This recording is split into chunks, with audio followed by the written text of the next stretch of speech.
Could silver hit $200? Yes. Will it? Don't know. That's a lofty guess, but I think $100 silver is not foolish at all. January in particular, they call it the January effect. Some silver has to be sold by law.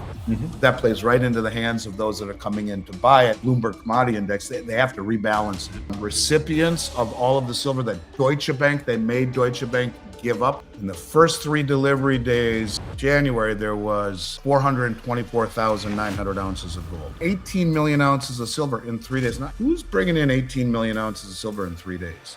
China's been buying silver and gold doré concentrate for 2 years or longer, pre-production, pre-refining. It disintermediates the market. That's exactly what Tether is doing. Now, my friend Keith Neumeyer told me 2 years ago, he was at a conference speaking. That was the first time I've ever seen auto manufacturers at the conferences I'm speaking at, because it's depleting in nature. It's found up on top, like your skin is epidermis. It's found in something called epithermal near the top. So the big deposits are gone. It's mostly byproduct of copper, zinc, and lead. As the silver boom peaked out, you've already said, from your perspective, no. You think it's probably going a lot higher. Though the ride will be volatile. Let me just ask, I'm not going to hold you to this, but just sort of guesstimating, where are you sort of prepared potentially for the silver price to go in 2026?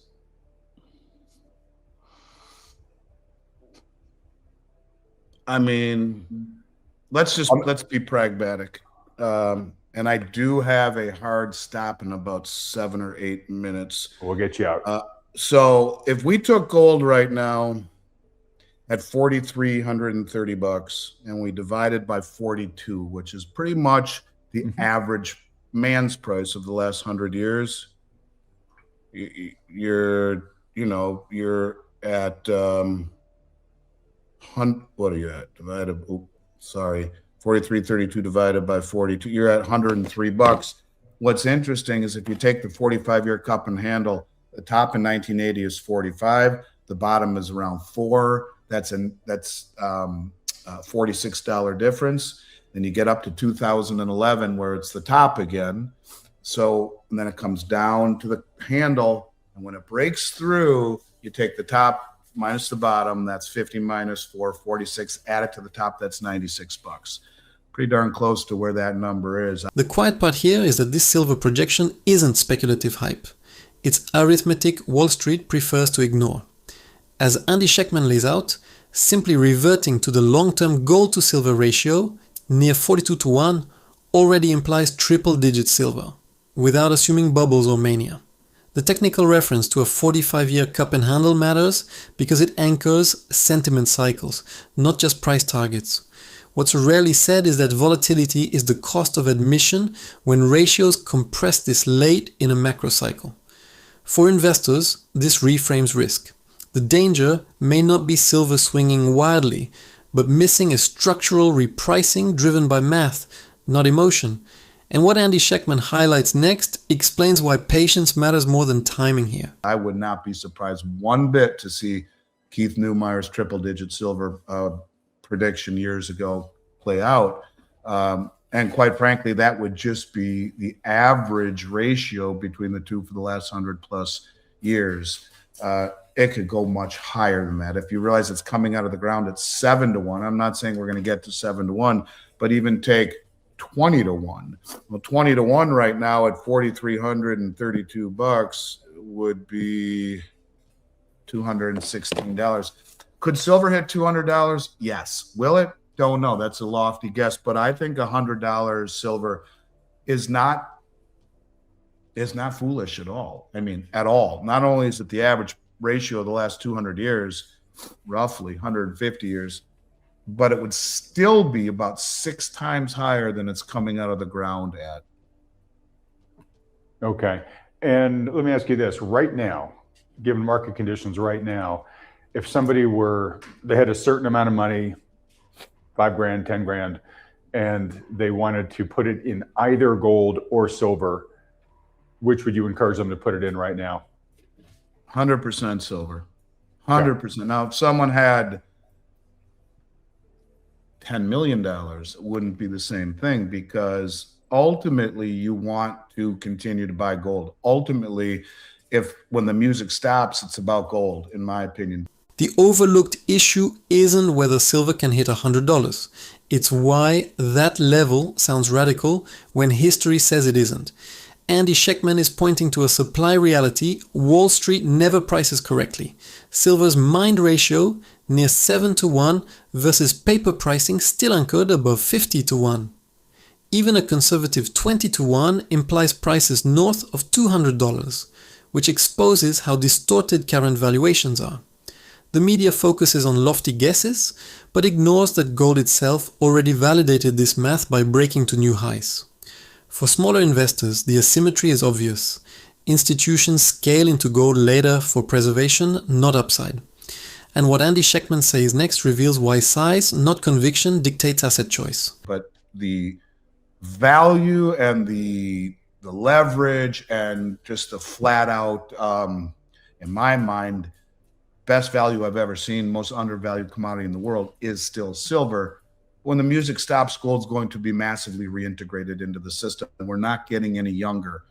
So again, if this is $1,600, whatever, silver, but 90,000 gold, as you get older, moving, schlepping, storing, logistics with silver can become an issue. So I think you use that ratio. Now, when you and I started talking, the ratio was 85 to 1. Now it's in the 50s. It's averaged roughly 42 to 1 since the Industrial Revolution. Coming out of the ground at 6 to 1. You can see this trend disappearing in nature. Only 20% comes from silver miners, the rest byproduct. The trend is for a declining ratio. And then when that ratio gets anywhere 40 or under, you're supposed to switch to gold. So there will come a time to do that. Right now, silver, but could very shortly be gold. But value-wise, for 10 grand, you're just way better off having the leverage of silver versus 2.5 ounces of gold. This is where strategy replaces ideology. And Andy Schectman is clear about that distinction. Silver isn't a forever trade. It's a phased trade tied to ratio compression and accessibility. The drop from 85 to 1 to the 50s already signals capital rotation underway, while the historical mean near 42 to 1 defines the exit framework, not an emotional attachment. The structural detail most investors miss is that only 20% of silver supply comes from primary miners, limiting upside response even at higher prices. For everyday portfolios, silver offers leverage now, gold offers stability later. And what Andy Schectman hints at next is when discipline matters more than conviction. The general public wakes up to the fact that, the silver stuff's a lot scarcer than we realized, and man, I want to get my hands on it now. And you think, it's going to be too late, more or less, by then. Back when gold was hitting its previous nominal high of 1900, so this was 2011. As it was racing there were cash for gold ads everywhere, right? Gold's back to it has recently hit an all-time high. It's a little off, but it got to all-time highs recently. Silver's going bananas. I haven't really seen those ads yet, and I'm curious, when the silver gig is up, do you think we'll be seeing cash for silver ads everywhere?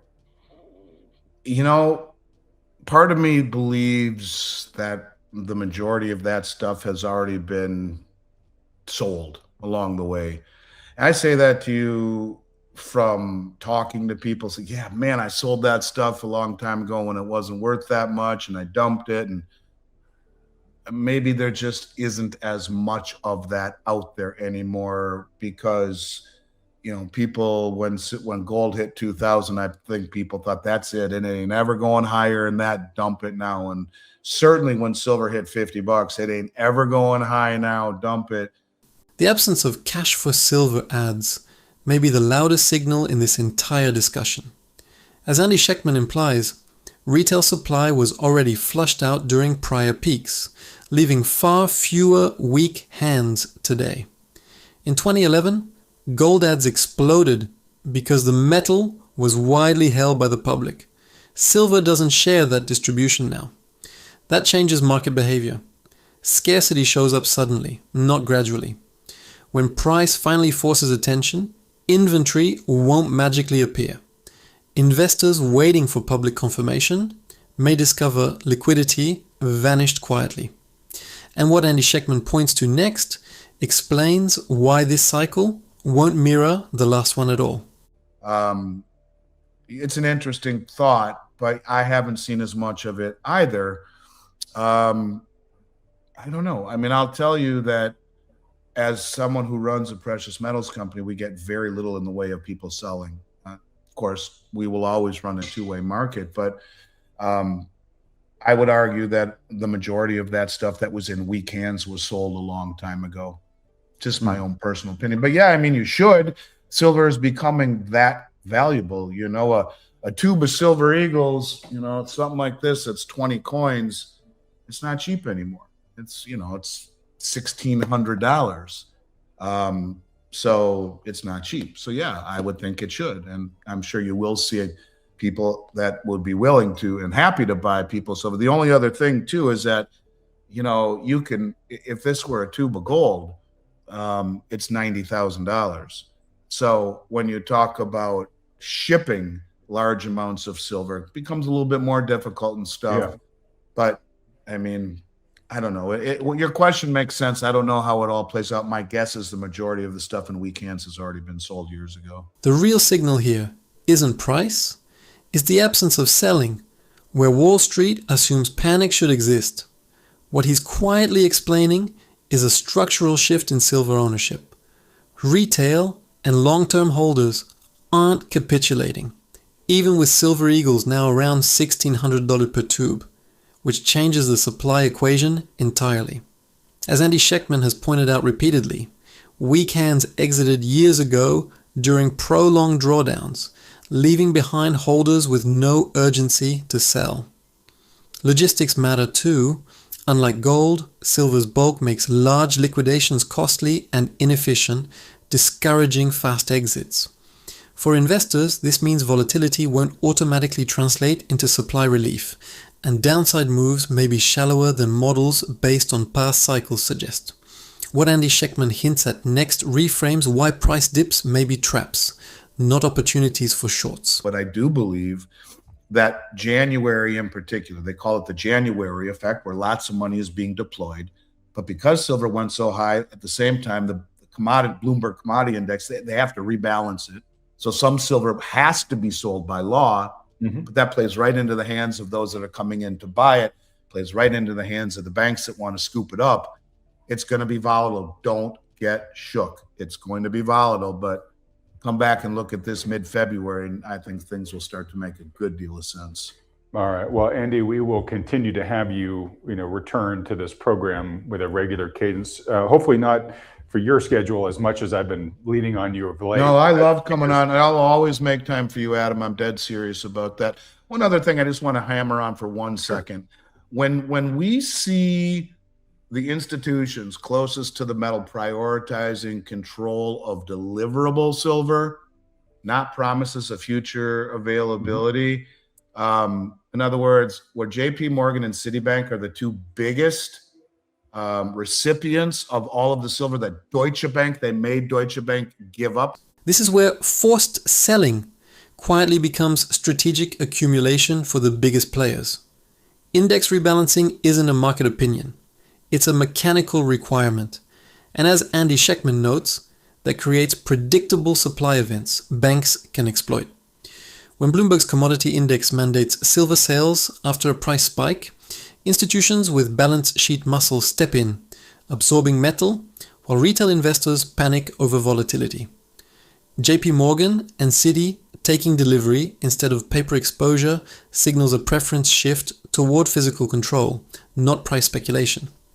Historically, these moments cluster around January and February liquidity resets, making timing more important than headlines. For portfolios, it means short-term drawdowns may benefit institutions far more than they punish them. What Andy Schectman flags next exposes why February often reveals who really won this volatility. Now, normally, metal would flow back and forth between the banks in Europe and the banks in the United States. Remember, Tom Luongo has this theory that Trump is out to get the European aristocrats, and he'll do it by exposing the European banks, including the Bank of England. Well, all of this metal is coming back. And when you see Deutsche Bank have to cough up all of this gold and all of this metal to, in particular, JP Morgan and Citibank, it's like they're cannibalizing each other, that this relationship, this unspoken relationship is now breaking down. And I think that is a really, really, really, really big deal. To me, it's interesting because Citibank says it's for their house account. JP Morgan says it's for a client. Who's got that kind of metal? Right. Which clients want to take in this kind of got volume? that kind of money? Yeah. Yes. And so I just want you to understand that these banks never cannibalized each other. It seems like maybe, and they were either forced or willing to deliver to JP Morgan and Citibank. And the best way to say that is the smartest, best connected institutions in the silver market now want to hold the metal themselves right now rather than take the paper promises into the future. This has never happened to this degree. Just tells you that that's all you need to know going into this volatility. Hold tight, even shut off your darn computer, come back and look at it in February. You'll be probably better off. When banks stop trusting each other's paper, the system's stress fractures start to show. This isn't routine metal flow. It's a breakdown of interbank confidence. And as Andy Schectman highlights, that's historically rare. Deutsche Bank transferring large quantities to JP Morgan and Citi suggests pressure, not cooperation, especially when those recipients insist on physical custody instead of claims. The ambiguity around house account versus client raises a serious question. Which institutions are preparing for delivery risk rather than price movement? For investors, this signals a shift from trading metal to owning it outright, often preceding extended periods of price instability and repricing. Andy Schectman's next warning reframes why sitting through volatility may outperform constant reaction. In the first 3 days of this new January contract, first 3 days, we've seen 4,249 gold contracts, 3,596 silver contracts. That's 424,900 ounces of gold, 17,980 ounces of silver come into COMEX in 3 days. Wait. Now, 3 days of January is bigger for gold than the entire month of September? Did I take my notes right? That was December. Okay. In December, there were 3.706 million troy ounces of gold in the whole month of December. In the first 3 delivery days of January, there was 424,900 ounces of gold. Oh, okay. So not yet. Not yet. And 18 million ounces of silver in 3 days. Now ask yourself, if a mint box of silver, which is 500 ounces, weighs 42 pounds, who's bringing in 18 million ounces of silver in 3 days? Right. But this is every single month. And to me, the biggest crime in all of this is, where is this moron Jim Cramer, and where are all these talking heads who are so intellectual and so invested in helping the public understand what's happening? Nobody is talking about this. I've been screaming about it. This is all you need to know, you guys. This is it. The numbers here aren't bullish or bearish. They're impossible to ignore. In just 3 January delivery days, COMEX saw over 424,900 ounces of gold and nearly 18 million ounces of silver delivered, dwarfing entire prior months. And as Andy Schectman has emphasized, this scale defies casual explanations. Physically moving that much silver requires massive logistics, capital, and urgency, something only the largest institutions can execute. Yet mainstream financial media barely acknowledges it, preferring price chatter over delivery data. For investors, this disconnect matters because physical settlement pressure historically precedes shifts in futures credibility and pricing dynamics. Andy Schectman's next insight explains why silence from the media may be the loudest signal of all. The most well-informed traders in the world, here in the United States, you could argue that's Wall Street, are bringing in billions of dollars every month. Billions. I mean, in December, what is 3.706 million ounces of gold times 4,400. What's 3.7 million times 4,400? Your calculator will go nuts. What is it? It's into the billions. But this is every single month for 13 months now, since last November when he won the election. And that's all you need to know. The most well-funded and well-informed traders. It's not just these big players that are buying, taking delivery and buying the minted ounces, right, or the smelted ounces or whatever you want to call them. It's also big players securing their ownership of the metal in the ground, right? That's what the Tethers of the world, now the Samsungs are starting to do, right? And so the point is you have kind of, almost almost price insensitive buyers entering the space now, because it's not about the price for them. It's about the actual supply of the metal itself. They need that. Well, some need it commercially, like Samsung does. And then others are aware of that and just saying, well, look, I want to stockpile as much of this as possible because the world is only going to want it more tomorrow than they want. China's been doing it for 2 years. This isn't speculative money chasing momentum. It's industrial and institutional capital locking in supply regardless of price. What stands out, as Andy Schectman has emphasized, is the consistency. Billions of dollars in metal deliveries every month for over a year, not just during crises. When firms like Samsung and Tether move upstream into ownership of metal in the ground, it signals a supply security mindset, not a trading thesis. That mirrors China's 2-year accumulation trend and suggests demand is being pulled forward, not deferred. For investors, this shifts valuation logic. Price becomes secondary to availability risk. Andy Schectman's next point shows why price-insensitive demand can quietly reset long-term market floors. China's been buying silver and gold doré and concentrate for 2 years or longer, pre-production, pre-refining. It disintermediates the market. That's exactly what Tether is doing. They're disintermediating the market. My friend Keith Neumeyer told me a year ago, he said, maybe 2 years ago, he said that he was at a conference speaking, probably right as we were coming out of the pandemic, and saying, this is the first time I've ever seen auto manufacturers at the conferences I'm speaking at coming directly for to folks who don't know, Keith Neumeyer is the CEO of First Majestic Silver, one of the largest pure play. Well, it's not quite a pure play, but one of the largest silver miners out there. Yeah, as far in terms of pure silver, they are, I think, the purest of all of them. And that's only about 60% of what they do is silver. I'm pretty sure they are number one in terms of purest, which goes to show just how hard it is to mine silver these days. Of all of the 850 plus million ounces mined last year, only roughly 160, 70 million came from companies like Keith's. The majority of it, because it's depleting in nature, it's found up on top, like your skin is epidermis. It's found in something called epithermal near the top. So the big deposits are gone. It's mostly byproduct of copper, zinc, and lead, and they stumble across it.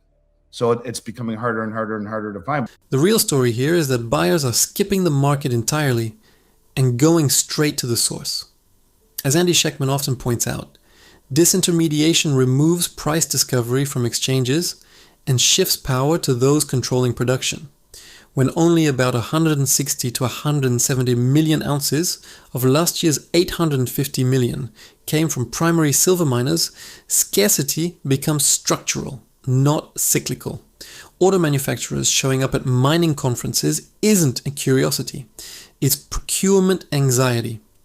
For long-term investors, this raises risk for industries dependent on silver and increases the strategic value of miners with real reserves, not just output projections. Andy Schectman's next observation explains why mining scarcity is accelerating faster than most forecasts admit. But he said, yeah, they're coming right up to the conferences to disintermediate the entire marketplace. But that's what China's been doing. Sean Kuhn, who is the CEO of Dolly Varden, has told me this a year ago. Yeah, Andy, they're coming by the drove. They go to Mexico and Peru, number 1 and 3. China, number 2, largest producers of silver in the world. Buy the bars in doré form, buy the concentrate, a byproduct sludge, if you will, of the mining process. Pay double what the West will, ship it back to China to refine it. It's the same thing that we see now happening. The big money is doing all they can, whether it be Tether or the Chinese or Samsung, and I'm sure there's a lot more that isn't getting publicity. They understand that this is a depleting asset, one that has it's you need it, or you can't make your product, or you can't have an advanced civilization in AI, robotics, high-tech military, all of these things. And that's why Trump made it a critical mineral in my mind. Okay, so a couple of recent geopolitical things to ask you about. One, China, one of the things people think that was driving the recent surge in silver was that China basically announced it was going to implement an export ban on refined silver. And I think you've told us in the past that China is the #1 refiner of silver in the world. All that doré, everything goes to China, gets refined, gets shipped back out. What's unfolding isn't a price rally. It's a global supply grab happening in plain sight. As Andy Schectman has warned, when buyers pay double for doré just to secure material, price becomes irrelevant compared to strategic necessity.